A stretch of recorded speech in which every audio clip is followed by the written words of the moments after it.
സ്നേഹത്തിൻ്റെ, സന്തോഷത്തിൻ്റെ, സമാധാനത്തിൻ്റെ ഓർമ്മകൾ ഉണർത്തുന്ന ഒരു ക്രിസ്മസ് ദിനം കൂടി ആഗതമാവുകയാണ്. ഏവർക്കും 2024 ഉണ്ണീശോയുടെ തിരുപ്പിറവിയുടെ ആശംസകൾ.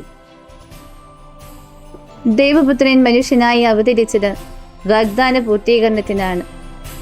ആദ്യ മാതാപിതാക്കൾ പറുദീസായിൽ നഷ്ടപ്പെടുത്തിയ ദൈവമനുഷ്യ ബന്ധം പുനഃസ്ഥാപിക്കുവാനായിട്ടാണ് അവിടുന്ന് മനുഷ്യനായി അവതരിച്ചത്.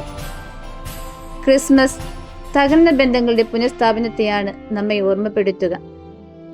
അനുദിന ജീവിതത്തിൽ ദൈവവുമായുള്ള ബന്ധത്തിൽ, മനുഷ്യരുമായുള്ള ബന്ധത്തിൽ, പ്രത്യേകിച്ച് മാതാപിതാക്കൾ, ജീവിത പങ്കാളി, മക്കൾ, സഹോദരങ്ങൾ, അനുദിന ജീവിതത്തിൽ നാം ഇടപഴകുന്ന വ്യക്തികൾ എന്നിവരുമായുള്ള ബന്ധത്തിൽ ഏതെങ്കിലുമൊക്കെ തരത്തിലുള്ള അകൽച്ചകൾ, തകർച്ചകൾ സംഭവിച്ചിട്ടുണ്ടെങ്കിൽ അവയൊക്കെ പുനഃസ്ഥാപിക്കപ്പെടണം.